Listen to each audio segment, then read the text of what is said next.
Lecture du livre du Deutéronome. Moïse disait au peuple : « Maintenant, sais-tu, Israël, ce que le Seigneur ton Dieu te demande ? Craindre le Seigneur ton Dieu, suivre tous ses chemins, aimer le Seigneur ton Dieu, le servir de tout ton cœur et de toute ton âme, garder les commandements et les décrets du Seigneur que je te donne aujourd'hui pour ton bien. C'est au Seigneur ton Dieu qu'appartiennent les cieux et les hauteurs des cieux, la terre et tout ce qu'elle renferme. Et pourtant, c'est uniquement à tes pères que le Seigneur ton Dieu s'est attaché par amour. Après eux, entre tous les peuples, c'est leur descendance qu'il a choisie, ce qu'il fait encore aujourd'hui avec vous. Pratiquez la circoncision du cœur, n'ayez plus la nuque raide, car le Seigneur votre Dieu est le Dieu des dieux, le Seigneur des seigneurs, le Dieu grand, vaillant et redoutable, qui est impartial et ne se laisse pas acheter. C'est lui qui rend justice à l'orphelin et à la veuve, qui aime l'immigré et qui lui donne nourriture et vêtements. Aimez donc l'immigré, car au pays d'Égypte vous étiez des immigrés. Tu craindras le Seigneur ton Dieu, tu le serviras, c'est à lui que tu resteras attaché, c'est par son nom que tu prêteras serment. Il est ton Dieu, c'est lui que tu dois louer. Il a fait pour toi ces choses grandes et redoutables que tu as vues de tes yeux. Quand tes pères sont arrivés en Égypte, ils n'étaient que 70. Mais à présent, le Seigneur votre Dieu vous a rendus aussi nombreux que les étoiles du ciel.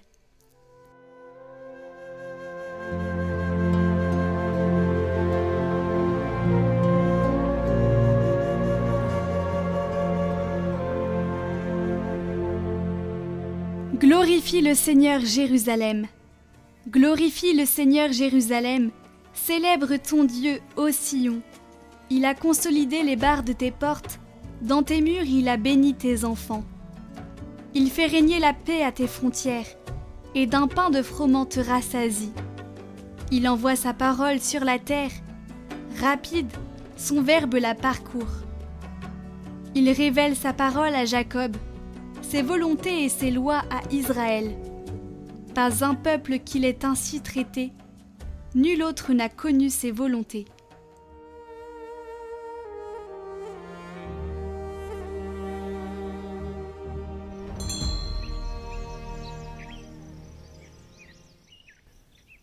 Évangile de Jésus-Christ selon saint Matthieu. En ce temps-là, comme Jésus et les disciples étaient réunis en Galilée, il leur dit : « Le Fils de l'homme va être livré aux mains des hommes. Ils le tueront, et le 3e jour, il ressuscitera. » Et ils furent profondément attristés. Comme ils arrivaient à Capharnaüm, ceux qui perçoivent la redevance des 2 drachmes pour le temple vinrent trouver Pierre et lui dirent : « Votre maître paye bien les 2 drachmes, n'est-ce pas ? » Il répondit : « Oui. » Quand Pierre entra dans la maison, Jésus prit la parole le premier. « Simon, quel est ton avis ? Les rois de la terre, de qui perçoivent-ils les taxes ou l'impôt ? De leurs fils ou des autres personnes ? » Pierre lui répondit : « Des autres. » Et Jésus reprit : « Donc les fils sont libres. Mais pour ne pas scandaliser les gens, va donc jusqu'à la mer, jette l'hameçon et saisis le premier poisson qui mordra. Ouvre-lui la bouche et tu y trouveras une pièce de 4 drachmes. Prends-la, tu la donneras pour moi et pour toi. » Pour ceux ayant commencé la neuvaine, n'oubliez pas de la continuer sur Cathoglade Prière. Pour ceux n'ayant pas déjà commencé, vous pouvez toujours la démarrer, finir un peu plus tard que le 15 août n'est pas grave. Laissez la Sainte Vierge Marie démêler les nœuds de vos vies.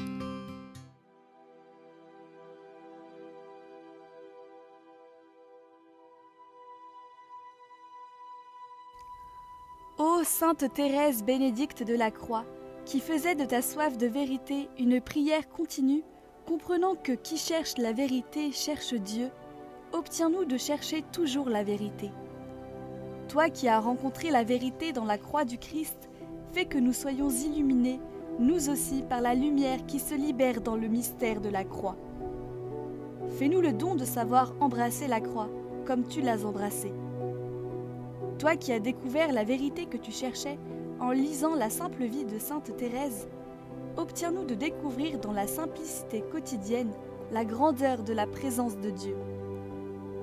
Toi qui te donnas pleinement à l'amour que tu as rencontré, fais que de nombreux jeunes puissent se donner au Seigneur, qui appelle sans la peur de perdre, mais avec la joie de se donner. Toi qui, dans le camp de la mort, tu t'es offerte avec douceur et soin envers ton peuple, suscitant confort et courage, obtiens-nous dans toutes les occasions de vivre la charité envers le prochain.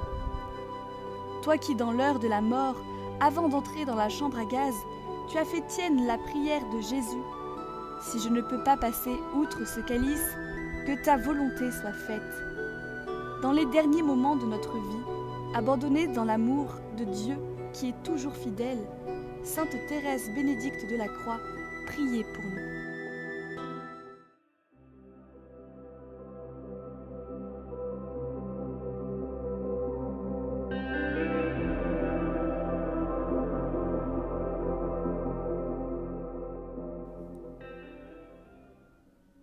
Seconde partie, chapitre 7, de la Nativité du Christ et d'autres choses. Le terme de 9 mois étant venu, parut un édit de l'empereur, qui ordonnait le dénombrement de tout l'univers. Chacun devait se faire inscrire dans sa ville d'origine. Or, Joseph, voulant se rendre dans la sienne qui était Bethléem, et sachant que le temps de l'accouchement de son épouse était proche, l'emmena avec lui. Voilà donc Notre-Dame qui entreprend de nouveau un long voyage, car Bethléem est près de Jérusalem, à 5 à 6 milles de distance. Ils se mettent en route, conduisant un bœuf et un âne, ainsi que de pauvres marchands de bestiaux. Lorsqu'ils furent arrivés à Bethléem, comme ils étaient pauvres et qu'un grand nombre de voyageurs affluaient dans la ville, ils ne purent trouver de logement. Ici, prenez compassion de Notre-Dame. Et voyez-la, jeune et délicate. Elle n'avait que 15 ans, fatiguée d'une longue route, modestement errante au milieu de toute cette multitude, cherchant où se reposer sans pouvoir le trouver. Elle et son époux sont repoussés partout, et ils sont obligés de se retirer dans une sorte de caverne, où l'on se mettait à l'abri dans les temps de pluie. Là, Joseph, qui était maître charpentier, leur fit vraisemblablement une espèce de clôture. Et maintenant, considérez tout ce que je vais raconter avec la plus grande attention, car ce que je rapporterai a été dévoilé par le Seigneur lui-même, ainsi que je le tiens d'un saint de notre ordre, parfaitement digne de foi, et à qui ces détails avaient été révélés. L'heure de l'accouchement arriva. C'était au milieu de la nuit du dimanche. Alors la Sainte Vierge se leva et s'appuya contre une colonne qui se trouvait là. Joseph était assis près d'elle et bien triste, sans doute parce qu'il ne pouvait préparer tout ce qu'il fallait. Se levant aussitôt, il prit du foin de la crèche, le déposa aux pieds de la Sainte Vierge et se retourna d'un autre côté. Alors le Fils de Dieu éternel, sortant des entrailles de sa mère, sans accident et sans douleur, se trouva un moment sur le foin, aux pieds de sa mère. Aussitôt, la mère, s'inclinant, le releva et l'embrassa tendrement, le posa sur son sein fécondé du ciel, et instruite par le Saint-Esprit, elle lava de son lait le divin enfant. Ensuite, l'enveloppant du voile qui couvrait sa tête, elle le plaça dans la crèche. Et alors le bœuf et l'âne, fléchissant les genoux, passèrent leur tête au-dessus de la crèche, soufflant des narines, comme s'ils avaient eu l'intelligence de comprendre que ce pauvre petit, si pauvrement vêtu, avait besoin d'être réchauffé pendant un froid si rigoureux. Puis Marie s'agenouilla, adora, et rendant grâce à Dieu. « Je vous rends grâce, Seigneur, Père Saint, dit-elle, qui m'avez donné votre Fils. Je vous adore, Dieu éternel, et vous, mon Fils, Fils du Dieu vivant. » Joseph l'adora également, et prenant la selle de l'âne, et en retirant le petit coussin de laine et de bourre, il le posa près de la crèche pour que Notre-Dame pût s'y asseoir. et elle s'assit, et plaçant la selle sous son coude, elle se tenait ainsi, la reine du monde, regardant la crèche, les yeux et le cœur attachés sur son fils bien-aimé. Tels sont les détails que donne la Révélation. Après ce tableau, Notre-Dame disparut, et il ne demeura qu'un ange qui, s'adressant au saint, lui dit des cantiques magnifiques qu'il m'a rapportés lui-même, mais que je n'ai eu l'habilité ni d'écrire, ni d'apprendre. Vous avez vu la naissance du prince divin. Vous avez vu l'enfantement de la reine du ciel. Et dans l'un et l'autre, vous avez pu remarquer la pauvreté la plus cruelle, jusqu'à manquer du nécessaire. C'est le Seigneur lui-même qui a retrouvé cette haute vertu, cette perle évangélique qu'il faut acheter en vendant tout ce qu'on possède. Elle est le fondement essentiel de tout édifice spirituel. Car tant que le cœur est embarrassé du bagage des biens temporels, il ne peut monter vers Dieu. Aussi, saint François disait-il : « Sachez, mes frères, que la pauvreté est la voie spirituelle du salut, le foyer de l'humilité et la racine de la perfection, dont les fruits sont nombreux, mais cachés.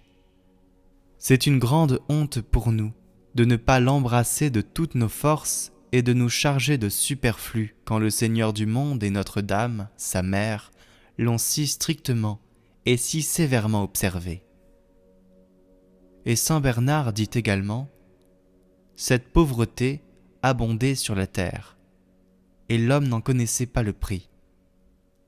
Aussi le Fils de Dieu descend, plein d'amour pour elle, et l'a choisie afin de nous la rendre précieuse par l'estime qu'il en fait. Ornez le lit, ornez-le d'humilité et de pauvreté. Voilà les langes où il se plaît, au témoignage même de Marie.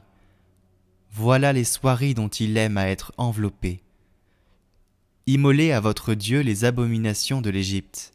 Ainsi parle saint Bernard. » Et il ajoute, dans le sermon pour la Nativité qui commence par ces mots : « Béni soit Dieu le Père. » Enfin, il console son peuple.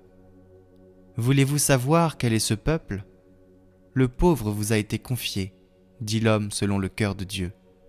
Et Dieu lui-même dit dans l'Évangile : « Malheur à vous, riches, parce que vous avez eu ici-bas votre consolation, qui en effet les consolera, ceux qui ont déjà leur consolation. » L'enfance du Christ ne console pas ceux qui plaisantent. Les larmes du Christ ne consolent pas ceux qui rient.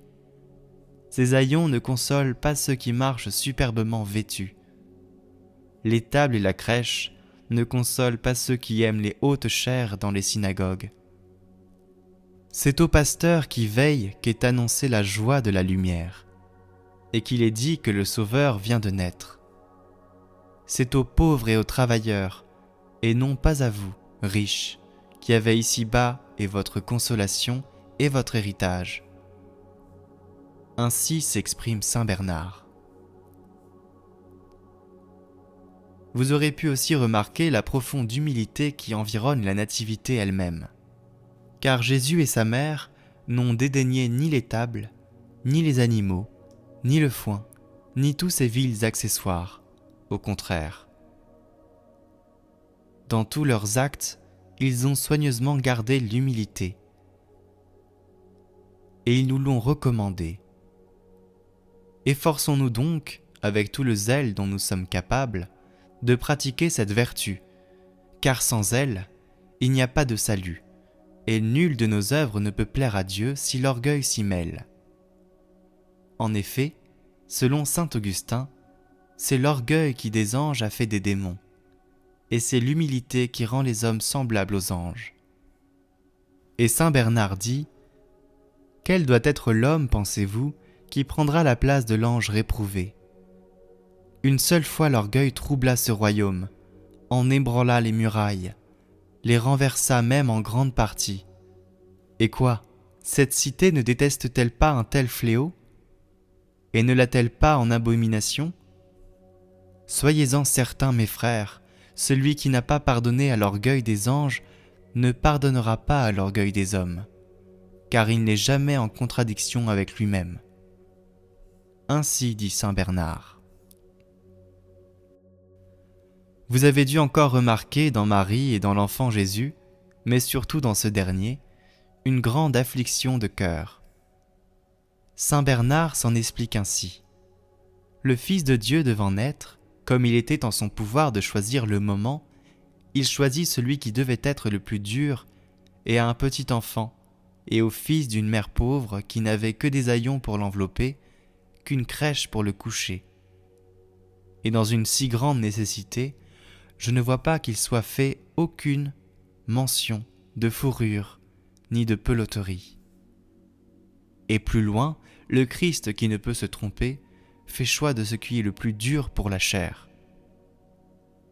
C'est que cette dureté est ce qu'il y a de meilleur, de plus utile et de plus avantageux. Quiconque enseignerait ou persuaderait le contraire, il faut le fuir comme un séducteur. Et plus bas, mes frères, comme Isaïe nous l'a promis, ce petit enfant sait éprouver le mal et choisir le bien. Le mal, c'est le bien-être du corps. Le bien, c'est la souffrance. En effet, n'a-t-il pas choisi l'une? N'a-t-il pas réprouvé l'autre, ce sage enfant, ce verbe enfant? Telles sont les paroles de saint Bernard. Allez, et faites de même, discrètement cependant, et sans excéder vos forces. Maintenant, comme nous pourrons parler ailleurs de ces différentes vertus, revenons au lieu de la nativité. Le Seigneur étant donc né, les anges qui étaient présents en grand nombre adorèrent leur Dieu, et immédiatement se rendirent près des bergers, à environ 1 mille de là, et leur annoncèrent la nativité et le lieu où elle s'était accomplie. Puis ils remontèrent aux cieux en chantant leurs cantiques de joie, et apprirent la bonne nouvelle à leurs concitoyens. Toute la cour céleste, dans les transports de bonheur, d'allégresse et de louange, rendit des actions de grâce au Père, et successivement, chacun à leur rang, les ordres des esprits angéliques descendirent et vinrent se présenter devant le Seigneur Jésus, l'adorant en toute révérence, ainsi que sa mère, et lui chantant des hymnes et des louanges.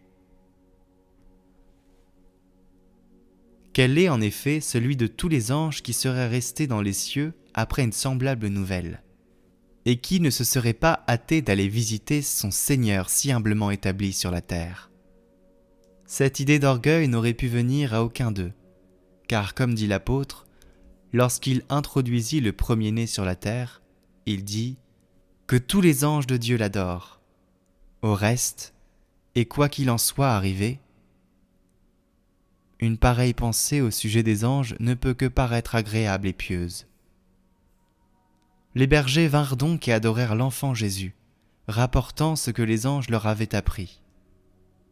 Et Marie, dans sa haute sagesse, conservait soigneusement en son cœur tout ce qu'elle entendait dire de son Fils.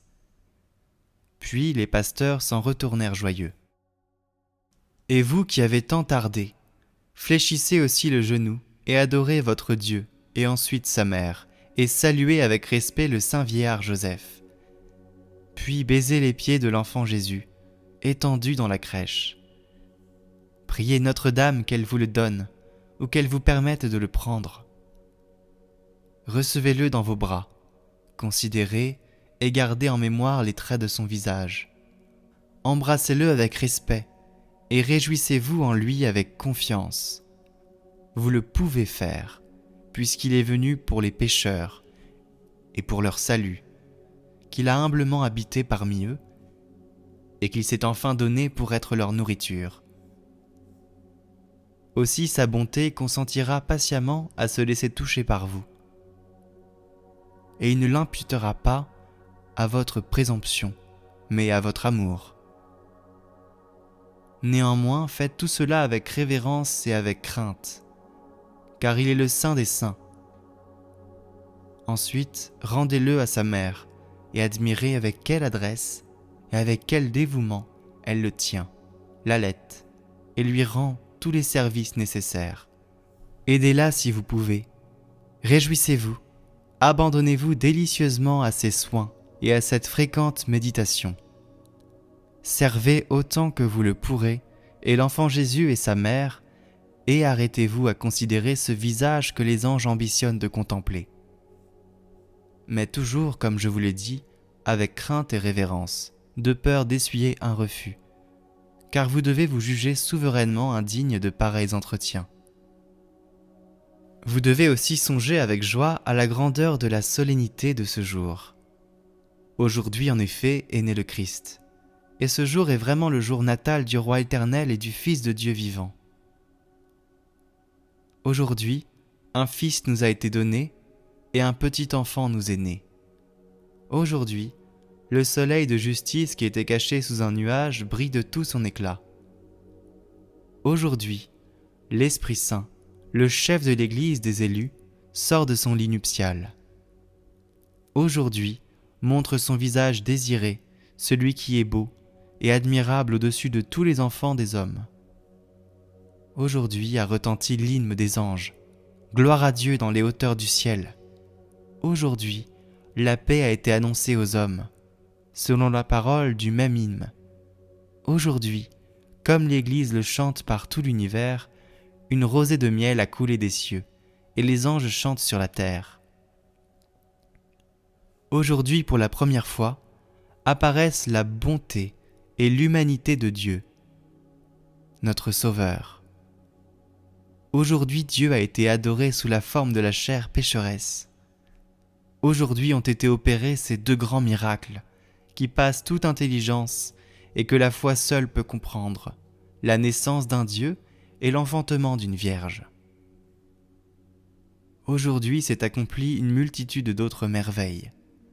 Enfin, tout ce que nous avons dit de l'incarnation brille en quelque sorte aujourd'hui d'une manière plus éclatante. Commencez alors, ces grandes choses s'achèvent maintenant. Aussi, rapprochez-les des méditations précédentes et unissez-les ensemble. C'est donc à juste titre un jour de jubilation, de joie et d'immense allégresse. À Rome, du milieu de la Taberna Emiritoria, aussi appelée parce que les soldats, en y achetant ce qui leur était nécessaire et en s'y promenant, y dépensaient ce qu'ils avaient gagné au service, une grande fontaine d'huile se mit à couler, et pendant tout le jour forma un long ruisseau. Dans toute la ville, le soleil parut entouré d'un cercle semblable à un arc-en-ciel. Et la statue d'or de Rome que Romulus avait posée dans son palais, et de laquelle il était prédit qu'elle ne tomberait pas avant qu'une vierge enfantât, s'écroula aussitôt après la naissance du Christ.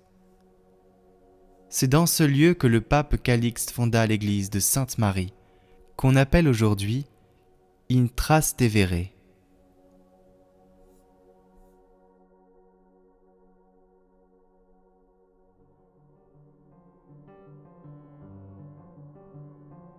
Les œuvres visuelles que vous voyez dans ces vidéos sont toutes réalisées pour Catoglade, spécialement pour l'occasion de ce parcours des méditations de la vie du Christ.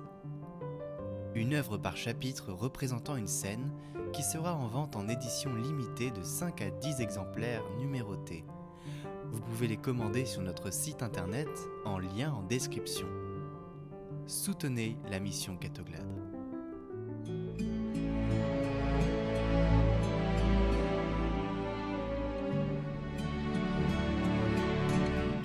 Pour ceux ayant commencé la neuvaine, n'oubliez pas de la continuer sur Catoglade Prière.